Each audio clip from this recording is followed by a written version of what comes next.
Welcome and thank you for joining this first of its kind live public demo, at least, of the Procedure Builder. The Procedure Builder, which will be launched together with Synergy version 3.0 the 28th of October this year. Yeah, so this month. So we're really close, really close. So we're very much looking forward to that. So I am Les, head of client relation and service delivery here at SynergyXR. Together with me today, I have Sune, our CTO and partner of SynergyXR, and Jacob Soderberg, CRO of SynergyXR. First of all, a few low practical information. We'll be recording this session so that we'll be able to share it with you afterwards. Furthermore, we have also the chat open. So on my computer here, I will try to follow along with the questions that you might have. So we really encourage you to ask all the questions that you might have along the way. During the demo, I will read them out loud and we will answer them as good as we can. So the Procedure Builder, it's a module within the existing SynergyXR PC application. And Jacob, tell us, what does that piece of technology enable our customers to do? Yeah, thanks for that. Great question, by the way. Yeah. Yes. Well, I'm really not a technology guy. I'm really a business and administration and commercial guy. So I'm super focused on what challenges can we solve with technology. And on all clients, with no exceptions, are facing three business challenges. Everything related to safety is first and foremost for all of our clients, making sure that employees go to work and not being injured or ultimately being killed. We've seen that in some of the energy sectors that we work with. So everything we can do with technology to reduce incidents and lower incident rates, that's very, very important. Then there's the knowledge transfer challenge that everybody is facing these days with a growing employee workforce moving towards retirement. How do we make sure all the accumulated knowledge inside these heads that have been in the company for 15, 20, 25 years? It's okay to go to the golf course, but we would like all that knowledge to stay in the company. And by the way, the next generation who's taken over the jobs, they're not going to be in the same company for 15, 20, or 25 years. They're going to be shifting jobs every 2, 3, 4 years.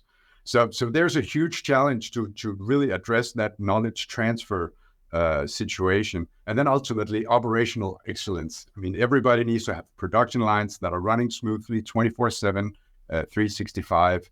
And if skilled operators are spending too much time to educate the next generation, they should be making sure that operations are running smoothly and unplanned downtime would preferably be completely eliminated, but at least reduced. So the more time they can spend on making sure they're focusing on the core competencies, the better. And then technology can help new employees to adopt those processes, the procedures, the training, and really alleviate some of those skilled operators.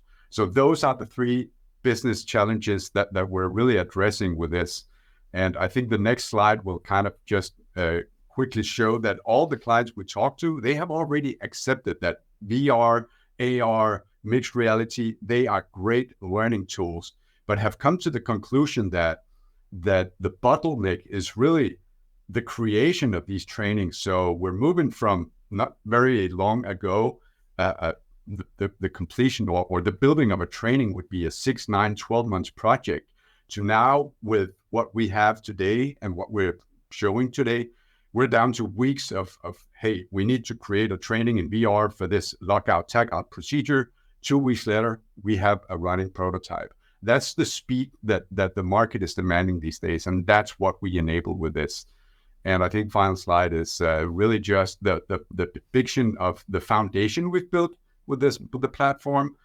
Everything has already been taken care of, from user management, content management, support for different devices, support for different technologies.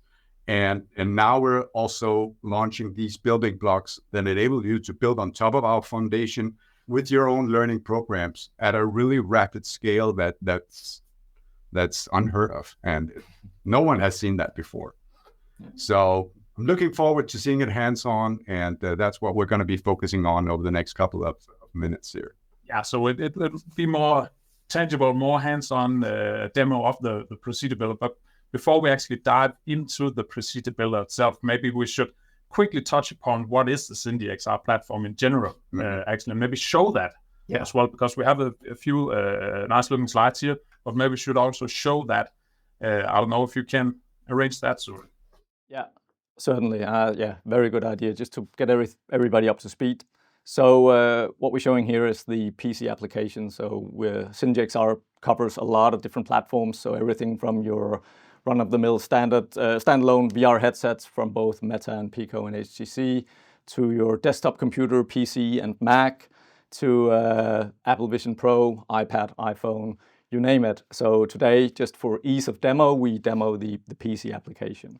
You can do a lot of stuff in Synergy, and we won't go through every detail today. So I'll just quickly show like one of our demos, just to give an example of like what is Synergy and how does a training experience in Synergy look like, and what are sort of some of the standard tools. So right now we're inside what we call a space in Synergy. So it's decked out with a lot of different 3D content. Some of it is part of sort of the surroundings, what we call the environment. So we can't, for example, move this fence if we wanted to. But a lot of the stuff is actually just 3D models that we can move around. So in case we want another pallet lift, we can just duplicate it and move it over here. Oops. There we go. And in case we also want a load on that, we can take this one, duplicate that, move this over here. So you can see like it's very easy to just like continue building. We can also add new stuff. So we have an entire cloud-based content backend where you can upload your own content. For this, of course, we have a few demo assets. So we'll just search for tools. So we can see maybe we want a toolbox. And it's that easy to start adding content, right? You can even scale it, even though for this, we'll just leave it true to scale, so it looks realistic. So that's what you sort of get. You get a lot of different tools also for collaboration, drawing, and stuff like that. But that's not what makes Synergy really pop and what makes it really special. It's this ease of creating a virtual environment, virtual space. And then these are what we call a procedure. So this is a fully encapsulated training program, training procedure that can be placed in such a virtual space. And this is, so if we start the procedure, you can hear you get fully voice guidance. You get the textual guidance here. And once we actually get started, you also get like visual cues of what to do, where to go. Look at the workbench. Basically taking you through this training procedure one step at a time. If ever you're in doubt, you can read the instructions. Safety first, as Jake said. Safety glasses So and hard hat let's put on a hard hat, some safety goggles, and safety gloves. Press the button to disassemble the beams. So you can interact with stuff. You can move stuff around. You get a nice cue of where to put it, and so on. So I won't go into more details. This is just to say, like, this is where a lot of our customers really get the value. This is like standardized trainings that you can go through virtually, and it works on any platform in Synergy, and it even works multi-user across any platform. Yeah. And it's a procedure training like the one you just demoed here that you'll be able to create no code in the procedure builder.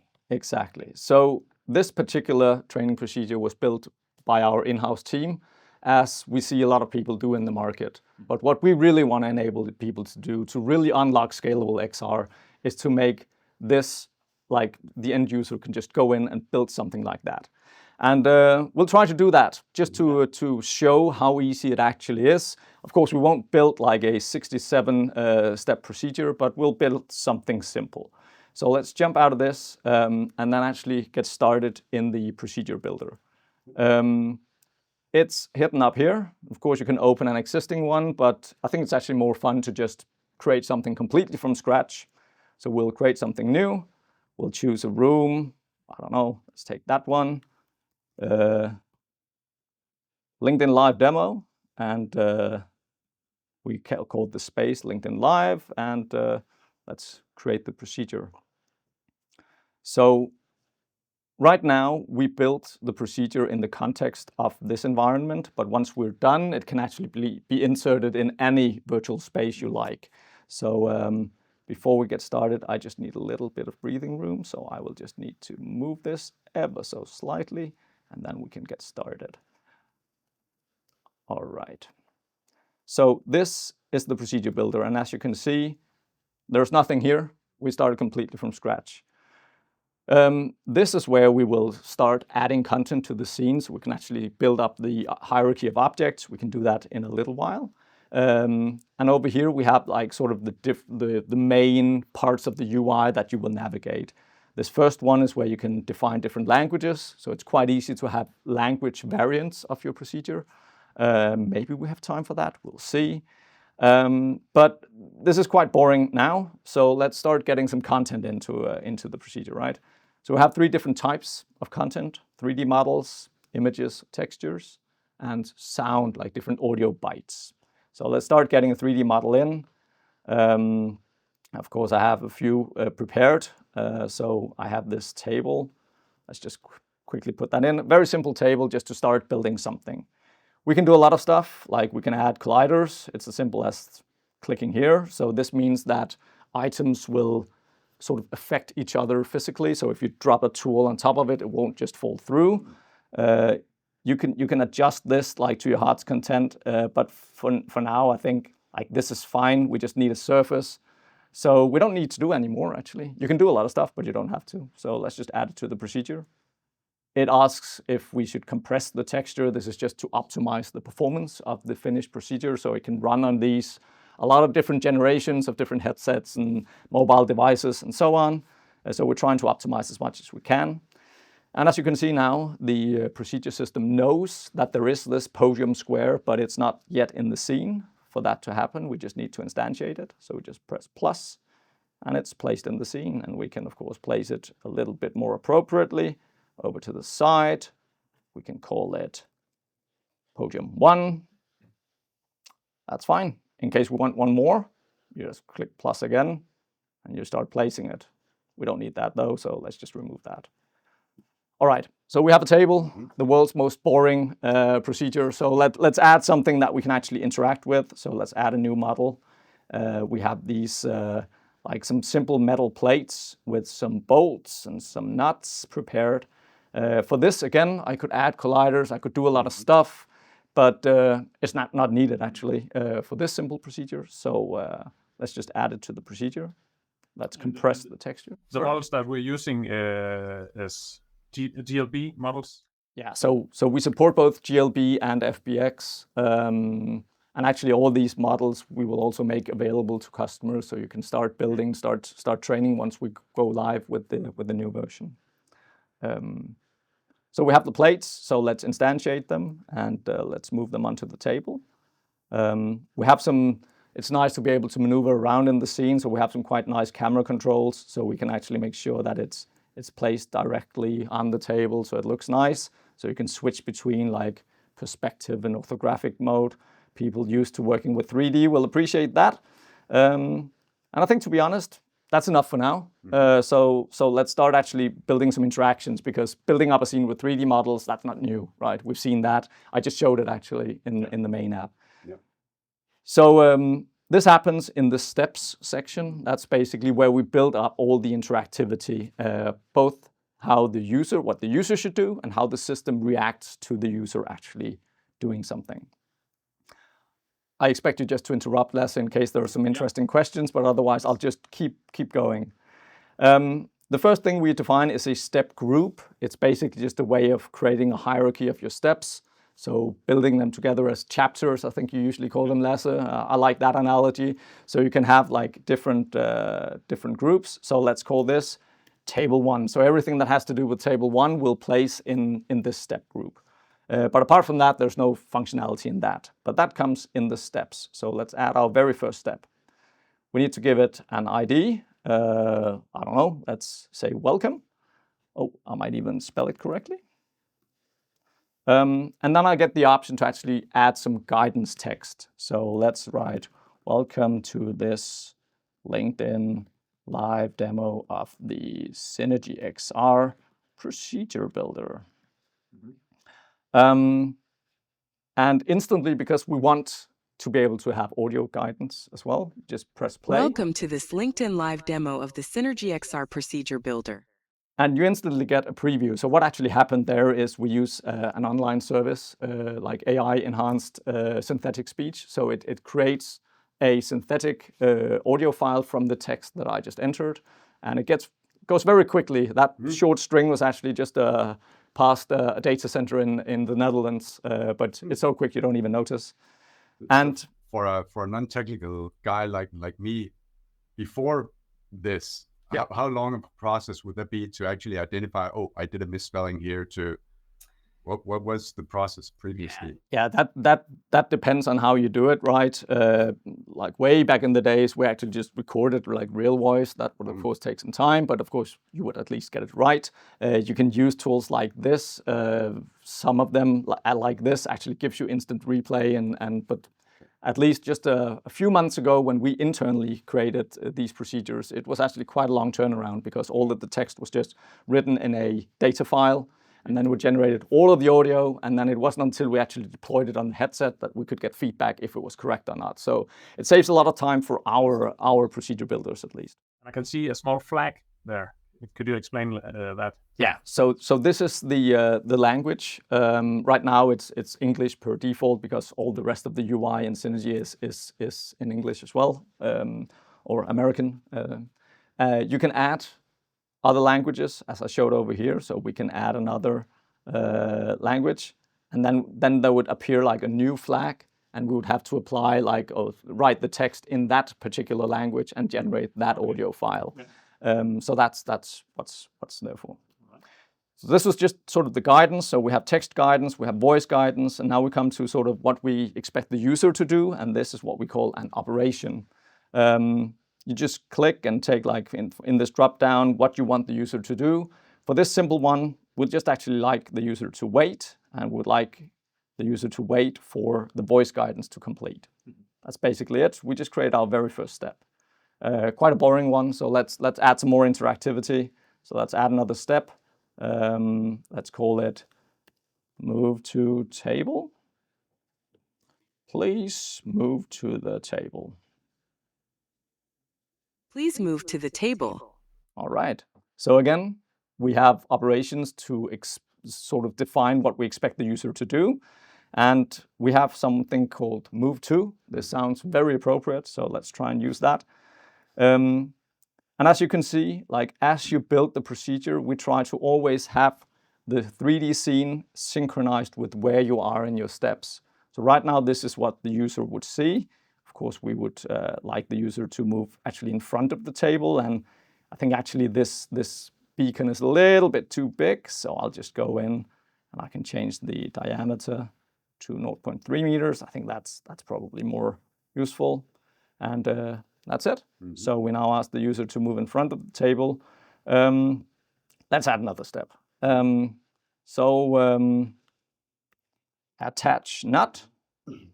So pick up the nut and screw it on the bolt. Pick up the nut and screw it on the bolt. So that's fine guidance, but you see, like the model that I imported, like has already been assembled. So we actually need to tell the system that this nut that we would like the user to screw on the bolt should start out being placed somewhere else. So we can go to the very first step. And in this operation, you can see there's something called actions before. So actions are system actions. That's how the system reacts to the user progressing through the steps. And of course, the actions before will happen before this wait operation, and actions after will happen once the operation has been completed by the user. So let's start by just adding an action before. We have something called transform object, which enables us to move or rotate or scale an object. So let's pick that. We need to give it a reference, like what is the object to be moved. So let's just open this up and let's take this top nut and say like, it's this one. And we want to move it, I don't know, on the table somewhere, maybe a little bit further back. maybe we want to rotate it ever so slightly so it's actually like placed down. Again, you can switch to another camera angle in case you want that. Just have it lying completely flat on the table. I think for now, I'm happy with that. And in this case, you have prepared the models with the different, the relevant sub-meshes that is needed to do this. Yeah. And you would need that in case you want to do any sort of like assembly, disassembly operations. But if you just want a simple sort of like go through clicking different buttons, you don't actually have to separate it into different meshes. We have some ways of sort of creating like artificial objects that you can interact with. But that's for another day. But yeah, it's certainly possible. There's also some more options to this transform object. So it has a default duration of like 0.7 seconds. So it will actually animate over there. I'll just put that to 0 because then it will just instantly appear at the right place. So the user don't have to see it actually being animated. So it's just a small thing. So collapsing this step and going back to the attach nut that we had, you can see the scene now reflects that we have gone through these steps. So the nut is now placed correctly. So we want the user to grab this and place it and screw it on this bolt. So we have an operation called grab and place. That sounds reasonable. We'll take the object. Now we can start like setting the position and where it needs to be. But since it was imported and it's actually in the right position, we can just click the place at original position and you can see it fits directly where we want it. So that's a clever feature. That's an easy shortcut and very useful in case you want to do a complex assembly process. So you can bring in the object like with all the correct positions and all the correct layering. And then you can basically split it apart and just have the user like return it to the original position. So it's a very convenient way of creating these types of interactions. I think that's fine, but we need to screw that that nut in, right? So let's screw in the nut. So we'll ask the user to pick up the wrench and screw in the nut. Pick up the wrench and screw in the nut. So the observant viewer will, of course, have seen we're missing a very important thing, and that is, of course, the wrench. And this was, of course, on purpose, just to show you that you don't have to add all the content from the get-go. You can add it as you need it. So we can just go back to content. We can add another 3D model. We have a 3D wrench down here, and you can see, yeah, that's nice. Let's add one of those colliders so it don't fall through the table. Again, you can see we try to automate that process so it fits the size of the mesh, but you can always add additional, so you can adjust it if you want. But there's also another clever thing, like this is a tool that a user in VR will actually pick up with their hand. And of course, we're trying our best to guess how that should look, but you can also help the system along by defining these grab points. So let's add a grab point for your right hand, and you can see that wouldn't be very good, right? So we get like a small tool or imitation of how it would look. And then it's just a matter of like rotating this around, a little bit down. Let's take it from the top. Let's rotate it around, move it down. Like you can spend a lot of time having fun with this. I think for now, that's fine. It's very easy. You could see like it literally took 4 seconds to make sure that you grab it correctly. There are also the options of having like different types of like hand representations. If it's a small thing, you can use the pinch to have sort of like a small pinch gesture instead. But I think this is perfect.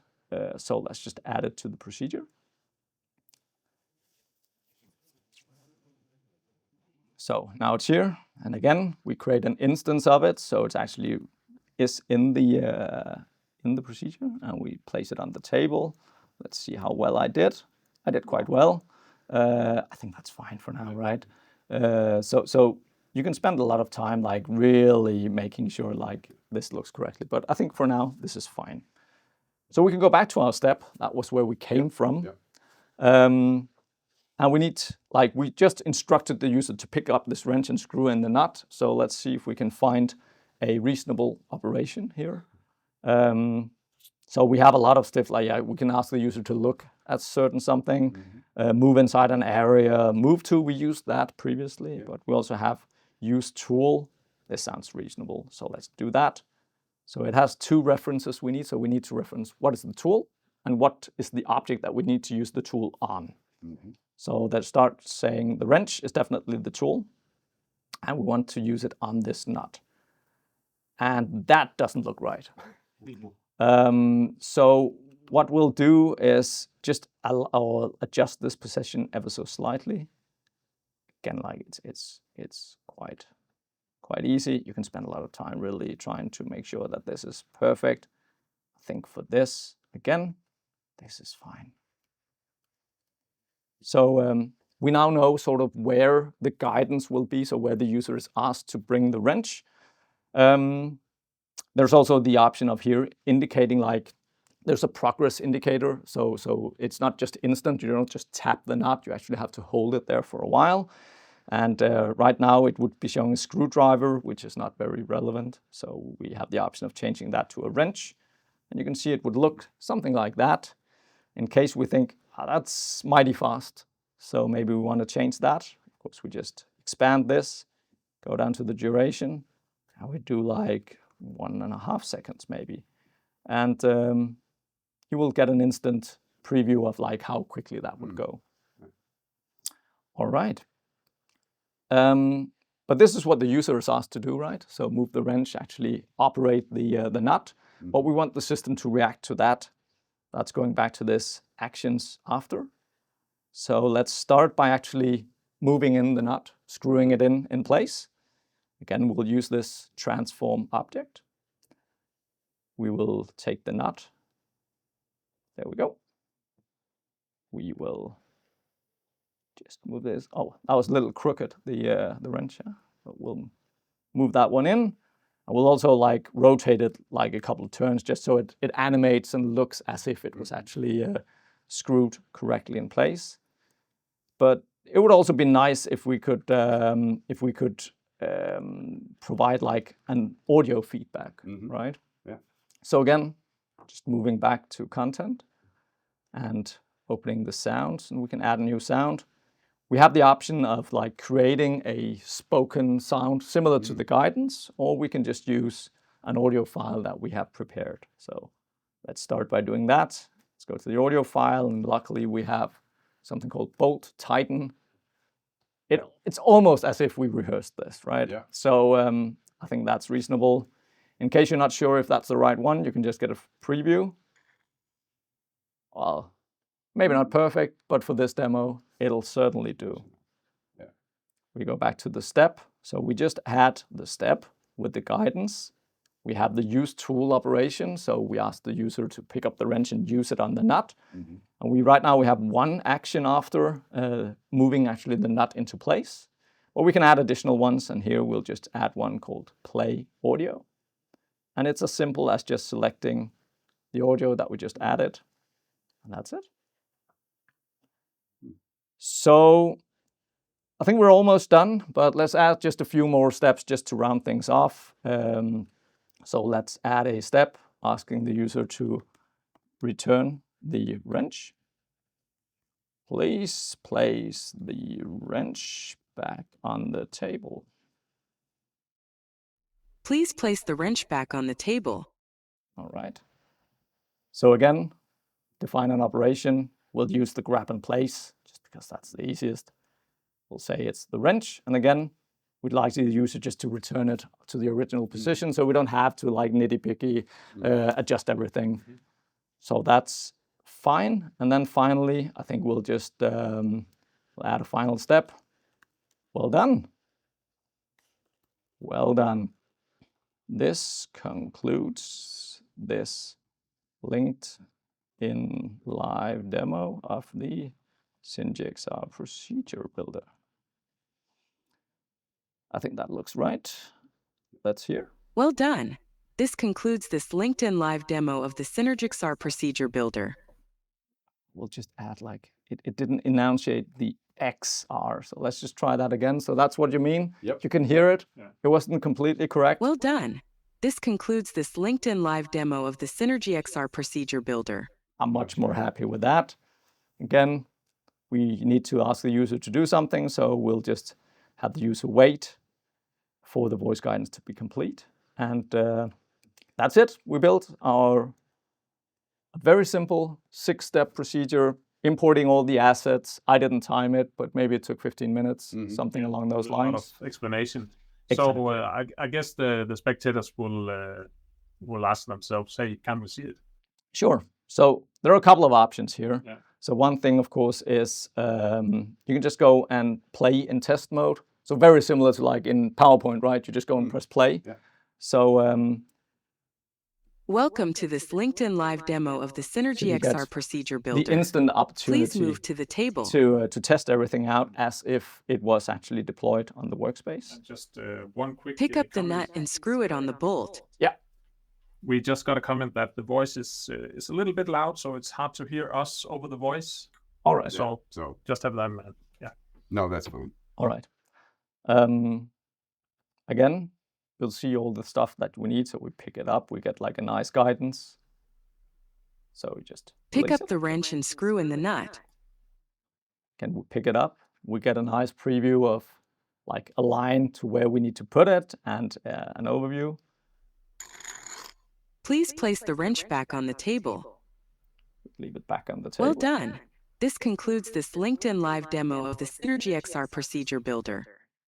So it's that easy Nice. to test out. But that's test mode. Yeah. How quickly can we deploy this training and actually start using it? Yeah. So it's very easy again. So we continuously save all your progress on your local PC. Yeah. But if you want to actually put it live, so to say, in your workspace, you just go up and click Save to Space. This won't take long because this procedure is quite small. If you have a procedure with a lot of big 3D models in it, it'll take a little bit longer. But that's basically it. So if I exit this, maybe I was a little bit too quick. No. I can now go in and open, and we have this LinkedIn Live space, the one that we just created. So let's load that in. So this is in what would like a normal SynergyXR session. So we or others would be able to join that training. Exactly. If I was the client and you want to show me all the great process you did over the last 30 minutes here, I would be able to just jump in and and join you. Yeah, you can do that just to show that it actually works. Yeah. So right now, Jake is just joining from his Mac, and there he appears. We quickly mute so we don't get like audio feedback, because usually you would not be in the same room. And we can go through this procedure together. All right, we have a multi-user training session cross-platform. Welcome to this LinkedIn Live demo of the SynergyXR procedure builder. Please move to the table. So you can show Pick me up what the you nut just and did screw here. it on the That's bolt. great. Yeah, exactly. And it's the exact same thing. Pick up the wrench We just go through the procedure again, but this time, like, Jake is right up there, watching my every step. Please place the wrench back on the table. Well done. This concludes this LinkedIn Live demo of the SynergyXR procedure builder. Couldn't have said it better myself. So it's that easy. So we actually built a procedure. We did a quick test in the procedure builder just to make sure that all of the interactions feel correct. But if you actually want to deploy it, have your colleagues to join in, it was very quick as well. You would probably also like to test this on a VR headset, so you would get like all of the correct grab interactions and stuff like that. But it's very easy to do. It's not a lengthy process. It's not a new application that needs to be installed on the headset. You just use the normal SynergyXR client, load in the space with the procedure in it, and you can start actually training. Great. So we have a question. Andy is asking, can you build any size of procedure? Are there any limitations? Okay, so of course there are a few limitations, and they are basically, it's mainly because of the hardware that needs to actually run this in the end. So there's even though things are progressing quickly, there are limitations as what we can actually render, like draw on these headsets or on your phone. Like in case I have an iPhone that is a few years old. So there are some limitations. We have in our knowledge base, we have like some articles that explain sort of best practice when you create 3D models and stuff like that. And that, of course, still goes here for procedure content. Maybe even more so, because you would tend to have a lot of objects in there, right? So they would need to be optimized. Regarding how many actual steps and operations, as such, there are no limitations, no. And that's always dangerous to say. We haven't reached any noticeable limit. I think it's more a matter of if you intend the trainee to actually go through the training in a VR headset, we still suggest that you keep sessions like below an hour. So keep that in mind. Yeah. You don't want to do like a big 7-hour maintenance scenario in VR. Like that would. So yes, there are some limitations, but we have built like small, simple interactions for customers, and we built like large, real technical trainings. No problem at all. Yeah, and for the ones that already have access to SynergyXR, would be interested in getting access to SynergyXR, we also have our demo trainings that you can explore. You can open up in the procedure builder and see how the steps are made and how to do the complex things, right? The first example you showed with an assembly of 2 steel beams is part of the demos that we have available on the platform for everybody. Exactly. Yeah. And it will probably be some very good learning materials.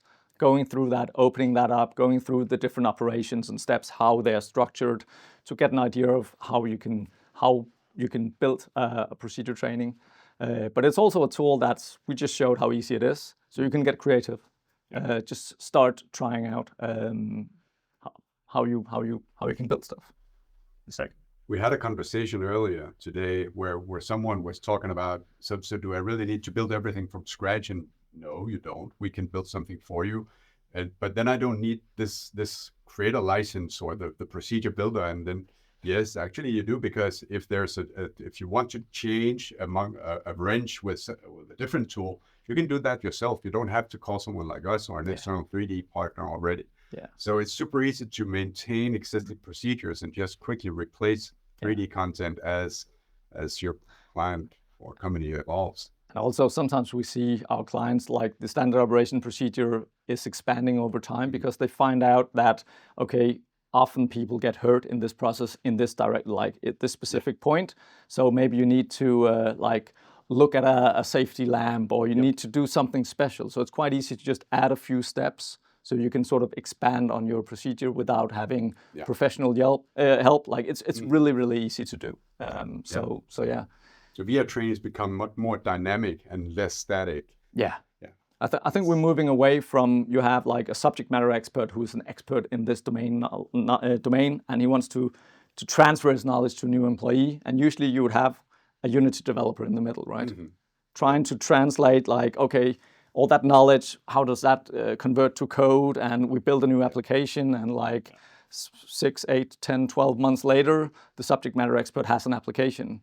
With this tool, the subject matter expert can just go in, build it, him or herself, and be on their merry way. Yeah, of course, it's a super user tool, right? So you need to sit down and learn it, but it's the same thing with PowerPoint and Excel and other applications. You need to sit down and learn them, but But you don't need to know Unity. You don't need to know a programming language. Not at all. Understand, read or write JSON files or whatever. Like it's drag and drop. Exactly. Yeah.